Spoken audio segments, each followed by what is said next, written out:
holistic and alternative medicine. Some people say, what's alternative medicine? What's holistic medicine?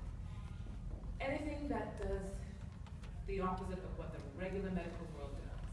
All right? So we can talk about anything: acupuncture, IV therapies, vitamin C, vitamin D, chelation, all sorts of stuff that we do out there. When I stepped out, I couldn't believe the diversity, the wide range of options I had to offer my patients. So as I delved more into that world, I started looking into hormone levels. And we all have hormones, the same hormone levels. And I found that if I could improve your hormone levels, your sexuality just cruised, went to the roof. So I was able to actually focus now on improving the sexual response, the orgasm, for my men and women in my practice. We're going to talk about orgasms, but the obvious question is, what is an orgasm, right? And you'll find that some people don't know what an orgasm is. Unfortunately, I'll say. You go back to the first time you had your sexual encounter, right? Did you have an orgasm the first time? What was that? Was it, I was almost there, what was that? So there are a lot of different types of orgasms. There are a lot of responses when you're getting that orgasm in terms of intensity, how intense, how mild, deep, how great it was. But the reality is that it's a physiological response to stimulation, okay? And it does involve the contraction of the muscles, the increase of the heart rate, the sweating, the breathing, the fast breathing, okay? But if you really want to understand it, it's different for the men and it's different for the women. So if you look at this diagram here, in a woman who is in green, it takes some time during the stimulation to arouse her, and then she quickly comes up and then slowly resolves. While in a man, he is very quickly aroused, plateaus for just a short time, depending on what's going on, and then quickly reaches his orgasm and resolves very quickly. So again, notice the difference. So you can see why we have different problems having an orgasm, right? Depending on what's going on between here and here, that's what matters. Okay? So I like to talk to my patients and to anyone about pre-orgasm. And we all know it starts with way before that day, right? Days before, weeks before. If you're upset, if you're angry, if you're stressed, financial, you're gonna have a hard time or a harder time reaching an orgasm. Now, that's not for everybody, this is on an average. If you are settled, your finances not a worry, and you're on the beach, we all know that you have a much better chance of having a great orgasm rather than thinking of your bills. So if you look at what I handed out, you'll see that there's a lot of things you can do before the big O. Number one talks about exercise, the Kegel exercise. I have patients that have been doing it since they were 15. Does anybody know what the Kegel exercise is? Yes. All right. Anybody do it since 15? 20?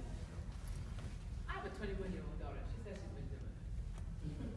So the younger generation seems to be more aware of it than the older generation. We did it for urinary incontinence, that means leaking. That's what we told patients to do, not for sexual performance. But if you think about it, how many have had an orgasm just by doing the Kegel exercise? There are a few. All right? How many have had an orgasm in the middle of the night? Just you're sleeping, you had an orgasm. Men do that, we know that. Do women? Somebody says yes. Do women? Do you think women do it?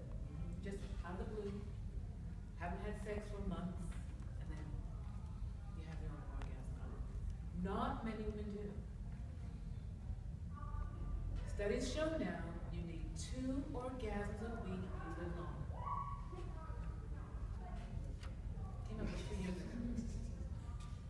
you will live longer if you actually have 2 orgasms a week. Oh, Dr. Cathy, can you put on this tape recorder? Can you send it again? Can you send it again? I gotta get it on tape. So when you have an orgasm, of course we know it's the greatest pleasure that we can think of, right? And it's brief, depending on, of course, how many times you have it. It can be prolonged. But the reality is that you really want to understand that there are benefits of having an orgasm. I connect it to the heart.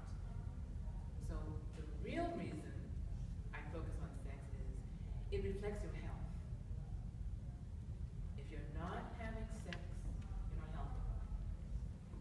Period. You don't use it, you lose it. We've got heart patients that have been advised no sex. This is years ago. Now it's changed. Oh my goodness. 10 years ago, I've had patients that never had sex. I mean, haven't had sex in 10, 20 years. And I still have patients that don't know this. So the orgasm is crucial for life. And I'm saying health. The circulation around the groin is the same circulation around the heart. Same arteries, same veins. If you're closed down in the groin, you are closed around your heart. If you notice, patients that have heart problems have sexual problems. So if you're having sexual problems, the first question is, how healthy are you?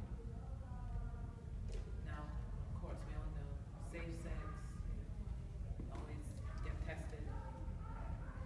But the orgasm is something that you want to have, whether with somebody or by yourself. I am so big into masturbation. All right? So it's very important. If you're not with somebody, you have no excuse. 2 times a week. Minimum. Now, for those that go every day or twice a day, I'm like, it's okay, but you want to refuel. You want to be able to build up that supply of not only semen for the man, but you want to build up that desire so that when you do have that orgasm, it's big and beautiful. What are your thoughts on edging? I'm sorry? What are your thoughts on edging? I am really into anything. So when you say edging, you think that you do it between couples? It's kind of like people going to the point of orgasm and not having and stopping, and that's what's kind of like a partner kill. A partner Kill. It's like almost to orgasm, but then you stop. that's what you call edging? Mm-hmm. Yeah, and it's kind of like a tantric kind of mindset. And people say, like, especially for men in tantric, they say don't have an orgasm, do the edging, and it's supposed to kind of help you create prolong. Okay, so, but that's trying to improve or have a better orgasm in the end, ultimately, correct? Is that what you're trying to say? Yeah, I guess to some degree, yeah. So that's definitely one way of enjoying sex, right? Bringing you to the close and taking you back down, right? Is that what you're talking about? Then take you back, right? Yeah. So I don't call it edge, I just say, get me almost there, get me back, you know? So definitely. So you're asking, is that a good thing or a bad thing? Yeah, I don't think that's a good, just because it's not necessarily, they'll say don't have an orgasm for men, like, maybe go months without having an orgasm, just edge Right. instead. No, I'm not into months, no. Sorry. 2 times a week, 2 orgasms a We week. can discuss later, but people use the word orgasm ejaculation. Right. Because Right. it's the ejaculation. It's the You still have the ejaculation. orgasm without the ejaculation. Right. So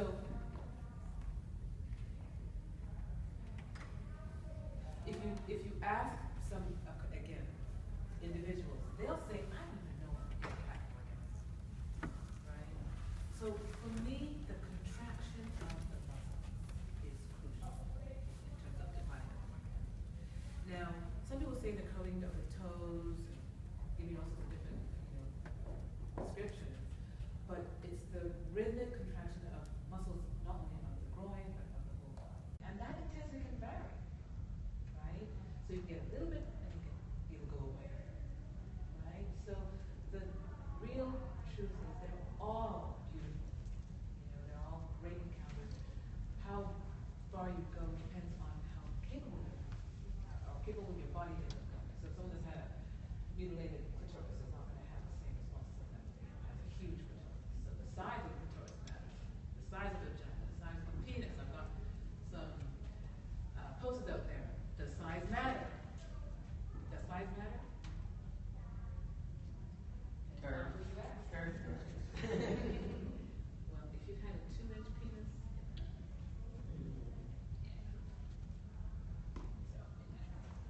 and if it's too big, 10 inches, 12 inches, it matters.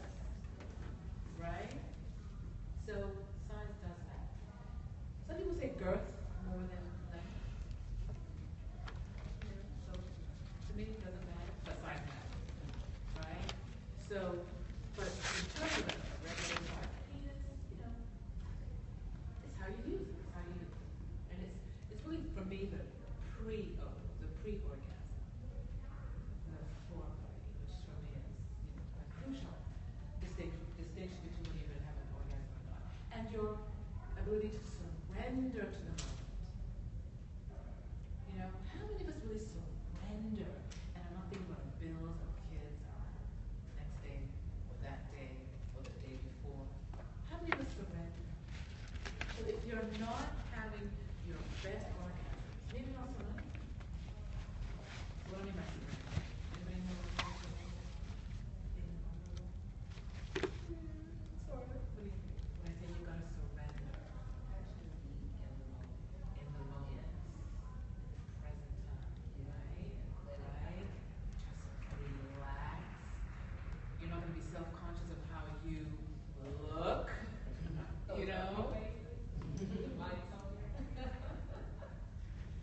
got to surrender to this guy who you may know or may not know, right? You've got to love yourself to be able to surrender, to be able to enjoy yourself. You're not going to be self-conscious. You're not going to be, worried about satisfying the other guy, even though you might have had a conversation as to what am I going to do? Position-wise, do you talk to yourself?